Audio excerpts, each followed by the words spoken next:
financial services industry. So as you all know, the Philippine financial services industry, there's a lot of, I would say, technology adoption that's been ongoing. And in the banking world, right, there's still what we call a big gap in terms of serving a big sector. 70% is still unbanked right now. Right? So this is where I would say data analytics can help. Because on the first place, it's just looking at it, what segment is that unserved segment. And through just knowing the data of that segment, you should be able to start learning what type of services we need to offer and what type of financial services we can extend. Not just from a banking industry, with the digital disruption that's happening also in financial services with fintech coming in, then there's also a bigger opportunity for banks and fintechs to work together. But where data analytics comes in is really how they can improve those services through better customer experience. Because sometimes maybe that segment just needs simplified ideas when it comes to financial services. So that's where SAS Analytics comes in. We've been serving, in the Philippines, we've been serving the financial industry for probably around the 28 years we are in existence, right? And we're trying to expand that more with these new technologies coming in with the digital disruption on the areas of artificial intelligence, machine learning, and again, looking at really to better the customer experience for banking customers or financial services customers. So yeah, I just want to welcome you all. Thank you, Mr. Ryan. Next, I'd also like you to welcome our Consulting Director, Mr. Phillips Manalaysay. Being a Consulting Director, he's had more experience in interactions with our clients as he's the one giving proof to eating the pudding, so to speak. So I'd like to thank everyone for taking the time out to participate in our event. I know there are a lot of topics that we can cover, especially in today's press conference. We're looking forward to an interesting dialogue about taking the FSI industry in the Philippines forward into the next decade. Thank you, Phil. Okay, so the next set of speakers I will be introducing is our speakers in the morning session in the plenary. So this is how it's gonna go. I will introduce them. They will give a brief introduction of themselves as well as the key highlights and takeaways of their presentation earlier. We'd like to keep it as sweet and short as possible so that we spend more time in the question and answer from the press. So first up, may I first call on our keynote speaker who talked about artificial intelligence in action, the Director of SAS Global Banking Practice, Ms. Irene Su. Hello, very good morning to everyone. Again, thank you very much for taking time to join us in the event today. So quick introduction of myself. I've been with SAS for slightly more than 4.5 years now, looking after the banking industry for Asia Pacific. Before I joined SAS, I have been with Citibank Singapore business for the past 14 years, and all my 14 years have actually involved in data analytics and how we could leverage on analytics to help the business to really shape the business strategies and how we could help the business to really transform the experience with the customer so that we could really bring values to our clients. So that's a little bit myself. I think for the keynotes today, I think we are very much focusing on the two C's, the curiosity and the capabilities. I think that's what I mentioned in the presentations, that probably is the the part of funding spirits of SAS. And I think while we talk about curiosity, I think curiosity is really where that keep us in things that curious and keep us to continue to ask the question like, what if and why not? Because this curiosity is really pushing us to challenge assumptions. What we already seen, but maybe there's many other questions that we have not challenged and we have not answered. So I think that's where that we talk about curiosity. And capability is important. You need to have the right skills, the right capabilities, and a platform to enable to really leverage on the analytics and the technology to make the most use of all the data we have today, right? So I've actually highlighted the top 5 core principles that we have set for ourselves as part of these AI journeys. So really, we are talking about how we can make the user experience more flexible, more robust, and how we could really help the customers, and particularly I think our customer in the FSI sectors, to be able to scale up, to embrace the open source environment, so that regardless that what kind of programming, what kind of codes that they are using, they can always use the unified platform that really help them to accelerate in this analytics journey. Obviously that for us we actually focus a lot of business value. We work with the customers, help them to really pick up the skills and leverage on our platform to accelerate the analytics solution in their business, so that they could actually generate incremental value, be it efficiency or be more, I would say that better at managing their credit management or combat fraud, so and so forth. And lastly, I think we are talking about really the digital guardianship, because that's important. As we move more and more in these digital transformations, I think the question, obviously, that is being asked is that how we could really provide that kind of support in terms of the privacy, protections, governance around those areas. And lastly, I think it's really helped the organization to operationalize the analytics in that process. So with that, I will sort of finish my short, hopefully that is a short conversation. Thanks. Thank you, Irene. Our next speaker delivered the topic this morning on SAS Artificial Intelligence in the Financial Services. He is our analytics lead under the Global Technology Practice. I introduce to you Mr. Jason Law. Hello everyone, hi, my name is Jason. I work for the Asia Pacific Global Technology Practice. I'm with SAS more than 11 years now, and I see quite a lot of technology changes.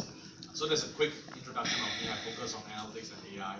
And this morning I shared on how organizations, when they look into AI initiatives, which many organizations already do, many banking, which are at the forefront of it, they should seek to unify their resources, whether it's data or platform, in order to be successful.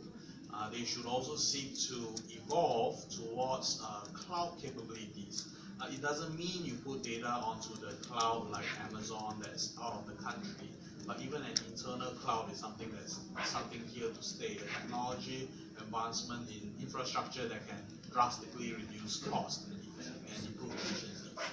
And finally, I talk about governance, where organizations start to build a lot more machine learning and analytical models, whether it's for risk, whether it's to make use of opportunities, new markets that they have. They will need to be able to govern all these processes properly. Hence, these are the 3 topics I talk about: being able to unify, govern, and evolve. Thank you. Thank you, Jason. So our last speaker has not had a chance to speak yet, but later after lunch, we will have 3 separate tracks, and one of the tracks will be handled by him. So To give highlights on his talk later on the insurance track, please welcome the Director of Insurance for SAS Global Practice, Mr. Kenneth Ko. Hi, good afternoon. My name is Kenneth. I'm the Director of Insurance for SAS Global Industry Practice. This afternoon topic, I'm going to focus on 2 key points. The first one is on actual risk transformation, and the second is on IFRS 17. For the actual risk transformation, what I hope to achieve is basically to highlight some of the challenges the actuaries have faced in terms of generating certain pricing. So all of us in this room, whether we own a vehicle or whether we own a home, we all have to buy insurance, whether it's an auto insurance or home insurance. The insurance companies are facing a soft market right now. And all these insurance products are highly commoditized. So in terms of what actual risk transformation and what SAS does is basically to provide an end-to-end environment for the actuaries in terms of how they can encapsulate the existing technology they use and how SAS can value add in that area. The second topic which I'll present in the afternoon is on IFRS 17. IFRS 17 is a new global accounting standard by the IASB board, and that's going to be effective in the year 2022 and possibly 2023 for Philippines itself. This brings a fundamental change in terms of how insurance companies will evaluate their liabilities. By changing the way they evaluate their liabilities, it's going to affect their capital, which will affect their M&A opportunities. It will also affect their growth opportunities. Now, IFRS 17 has brought certain challenges to the insurance industry, such as their data, their system, and processes. So what I hope to achieve in this afternoon session on IFRS 17 is to bring some thought leadership, where SAS has done, and provide this learning to our audiences. Thank you. Thank you, Kenneth. So there we have it, folks. So now it's time that we open the floor for some questions from our friends from the press. So for those who would like to ask their questions, may I just request that you state your name as well as the agency that you come from before you ask the questions. You can raise your hand and then we can just go to you with the microphone.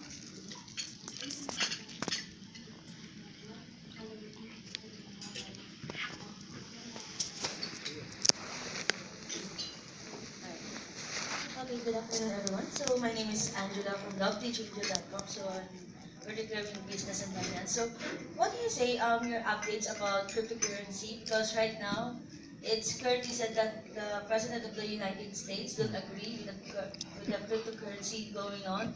So in terms of analytics and how data analyzing works in SAS, how do you see cryptocurrency working on for the next few years?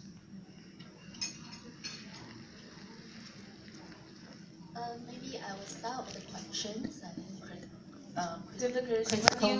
What are your updates and how SAS will really evaluate or assess those kinds of issues when it comes to cryptocurrency and digital currency for example?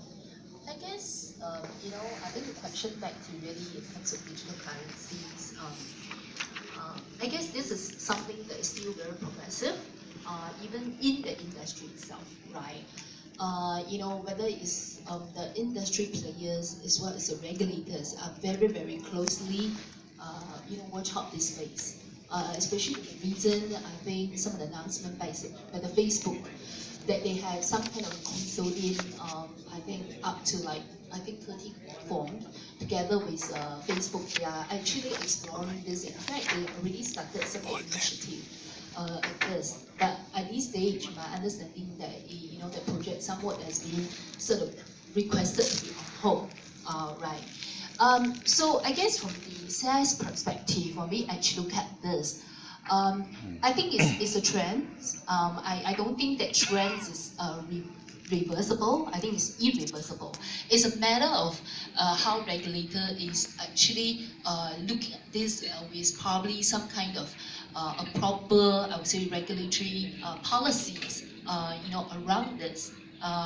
And I think, where that SAS maybe can play the role is really as these actually getting, I would say, progressively, I would say, adopted or progressively kind of being used, in the market. Clearly, there will be more and more, I would say, data that is generated. right? So with more and more data that is generated, this is where I think we are seeing the importance of the digital assets. So really data is being seen as digital assets. And that gives us a lot of opportunity. I would say that, I think just now one of the speakers also talked about blockchain, right? So with the digital currency and with the new technology like blockchain, definitely it gives us abilities, it gives us ways to see how we can leverage the new assets, the new technologies to help us to sort of understand how that, kind of the transaction that is taking place and how we could be leveraging on this technology to provide a better services to our customer. I guess that, in the digital economy, you hear a lot of demands in terms of, simplicity, right? How to make the product simple, how to make the services simple, then relevance, how to make your product and services relevant. And of course, then the convenience, right? You don't want the customer to go through, days and weeks, then get your, services or products, rather than, I think everybody has this high expectation of instantaneity, right? So the customer wanted to get something that, more instantly. So I guess this is where why there's a lot of, I would say, interest in terms of digital currency, and also I think in terms of the blockchain technology, it will be able to enable us to actually do things that we probably couldn't do in the past. Alright, so second question for Mr. Ryan and Mr. Phillips. So in terms of our technology here in the Philippines, how do you evaluate today the analytics to be really ready for the next 5 years?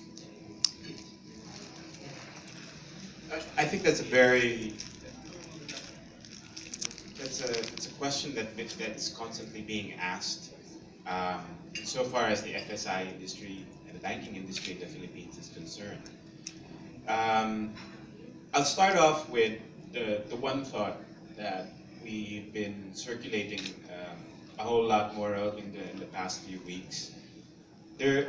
SAS as an organization is playing an active role in trying to build up the assessment across the banking industry in the Philippines in particular, because we do see the banking sector in the country to be a very agile one, and one that, although haphazardly has taken a slower pace in adopting new technology, the banking industry has taken on a very active role as an assessor in new technologies. So it's really a matter of being able to assess towards the close of 2019 what the maturity model, so far as the adoption appetite of the banks in the Philippines is going to look like. Definitely, there's a lot of push in the customer experience section of the banking industry here, and this is where SAS can strongly augment that function. The customer experience is one thing that truly dictates how banks will grow in the country, particularly in the commercial side and the private banking sector of Philippine banking, and not so much just the banking industry, but also that of insurance as well. So to your point, there's a lot of push in big data. Artificial intelligence is a hot topic, and it's not going to go away anytime soon, as well as machine learning, all with a key emphasis on the customer experience. Yeah, just to add to what Phil's was saying, so in the Philippine banking industry, I think they're really big in adopting new technologies, because data analytics comes in different forms when it comes to financial services. One area would be really on compliance, right? Because they have to work with the regulators on that. And there's a big adoption there when it comes to data analytics. Risk management is one. Anti-money laundering is also one. In fact, SAS has been helping at least the big banks here when it comes to anti-money laundering systems. Now, other area that I would say that where we discussed earlier with the digital transformation that's happening and the increase, of course, of users on the digital side is where there's a probably more way for us to help. That maturity level there probably is where I see there's a lot of improvement, right? So I talk about customer experience, right? It's not just about offering your financial services on a traditional way, but doing it also reaching out through mobile applications, reaching out through, of course, through digital. And that's where, a lot of data are coming in. I think that's where we can really help the financial services industry.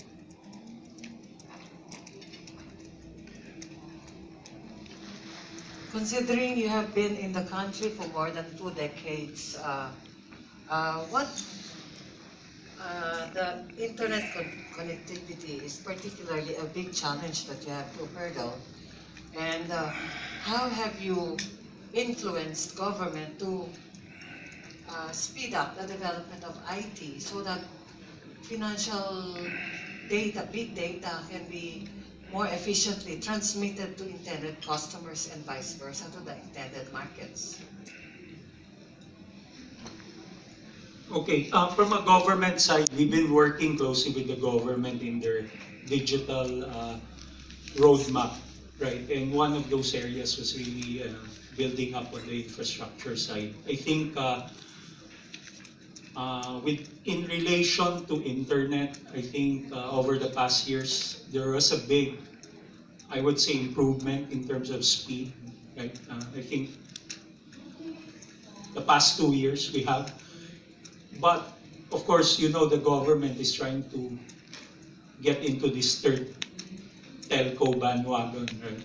And we hope with that we're able to ride on that if ever that third telco comes in. Because at this point in time, where we work more is really giving them awareness when it comes to data analytics. And we're working closely with them in developing an awareness program, not just within the government sector, but also even on the academe side. So that's the only way you can really bring them to that level of adoption. If we can do those awareness programs, continuously. So that's our way of supporting it. The infrastructure will follow because it's already ongoing as we speak. Right? But eventually, once it's there, then data analytics can come in. We certainly have a pulse for how SAS as an organization works with government. Like Ryan described our partnering with government and with the academe, but we're also partnering strongly with the private sector, if that pushes the conversation healthily along, because a lot of the consumers of data as provisioned by these private organizations really add up to how analytics is being used, how data is being consumed. So I think it influences the usage of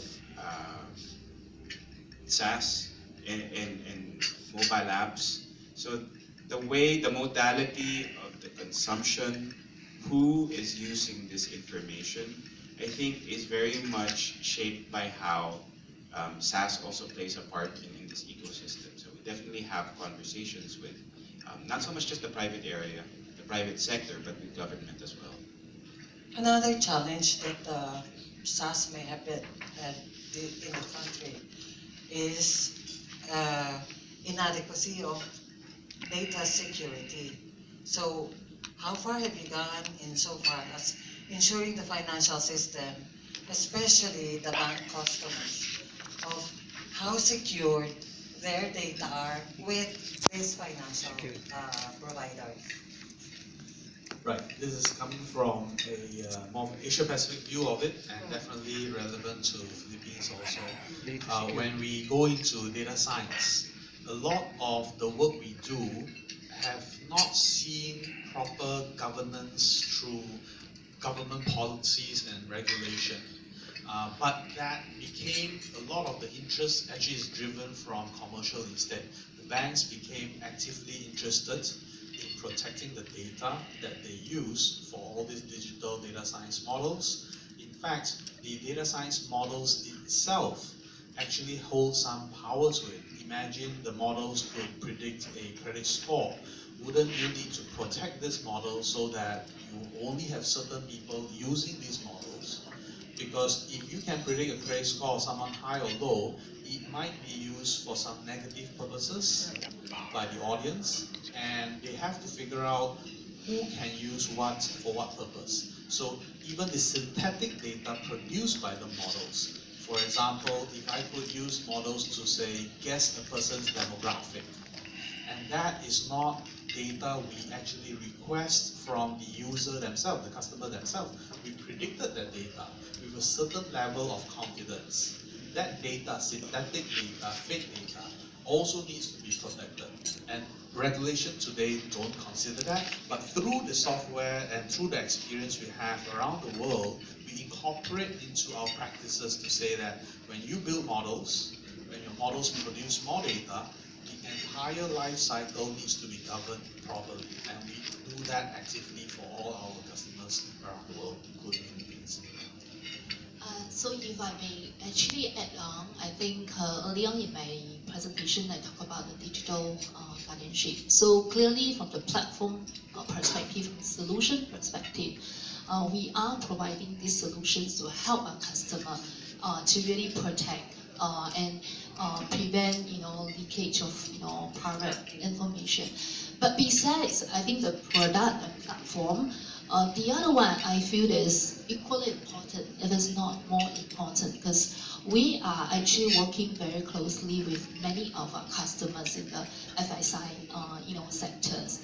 And these are really a very, I would say, that practical experience, the domain knowledge that we are sharing with the customer. So we constantly doing a lot of awareness program. We also do a best practice sharing with our customer, so that we could really transport some of the best practice across the world, because we actually have customers across all the regions, especially from data and analytics perspective. I think these all started from the US markets, from the Europe market. They have been in this practice for the past, I would say, more than 20 years. So I still remember my days in city that we have a lot of policy that we have to follow that was mandated by the regulator in US. So we see a lot of these actually kind of taking a way to help, I would say, banks in Asia Pacific to accelerate, or to some extent, sometimes could be even leapfrog. We don't have to really go through some of these issues. And we can really leapfrog by using the new solutions, the new platform, the new technologies to help us to protect and prevent some of these issues. So therefore, that I think we constantly highlight and share the importance of the governance, in this space with the customer, so that it is not something that is, I would say, reactive, rather than being proactive to manage that. Because in particular in the FSI sector, I think reputation, trust is probably the most important things for our clients in this industry.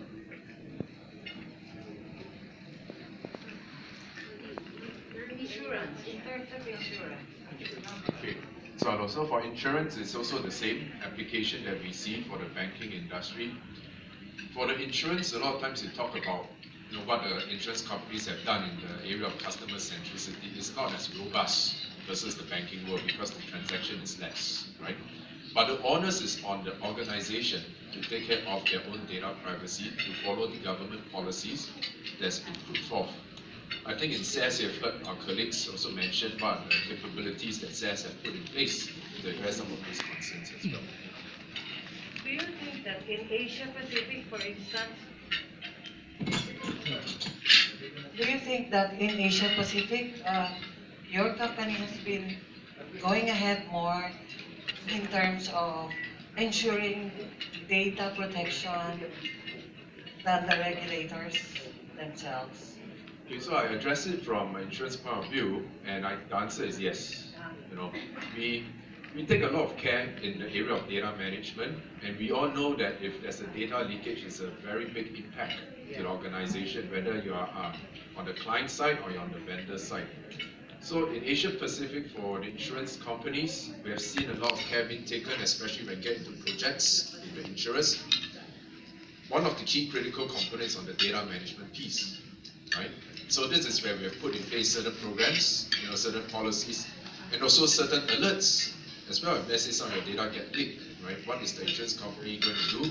What will be the red flag that will be triggered off for them to manage such circumstances? are you the biggest player in the Philippines?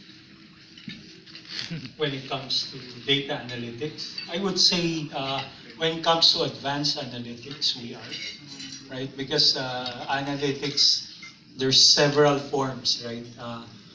A lot we see today are really only from a reporting business intelligence side. But when I talk about advanced analytics, my colleagues talk about creating models, creating use cases that are more predictive. So that's where I would say we are at the forefront here in the Philippines. Whether working with telcos, with the banks, with the government, at least the big players here in their industry, at least we're working with them. Would it be safe to say that in the Philippines, you corner the biggest chunk of the market when it comes to advanced analytics? I just want to chip in a little bit on the previous question that in AP, what we do is this: we stay in the forefront of technology when it comes to data collection. And we guide customers of different maturity levels to reach the next step. So being able to have a global view means we have a visibility into what is the most important data privacy protection needs, technology-wise, even in the EU and so on. And what we do is, another way we do that is technologically, we allow the lineage. If I actually produce data that's used by a modeler, data science team, which is then used by some apps for certain use case, I can technologically see the lineage where my data is going to be used, giving control back to the organization to decide what data should be used where. So this kind of lineage allows more control in the organization by different teams, because they have a say how models are going to be used, how data is going to be used, how apps is going to use what data. So that's just for technology. So putting back to the cornering the market on, yes, okay. No, this is my perspective on SAS side. I think the market, the digital transformation is still ongoing. So I would say there's probably top tier companies that are really adapting to become a data-driven organization, and we are working with them. So I would say they're more advanced in terms of how they use data analytics. But there's a big portion from the Philippine market where we still need to start, not really educating them, but working with them in introducing a more advanced use cases in certain industries. The good thing about it, Jason talked about it, our expertise in other countries to bring these use cases in different industries that are more relevant, that can be used locally, is where we are really focusing on how we can expand to support these organizations.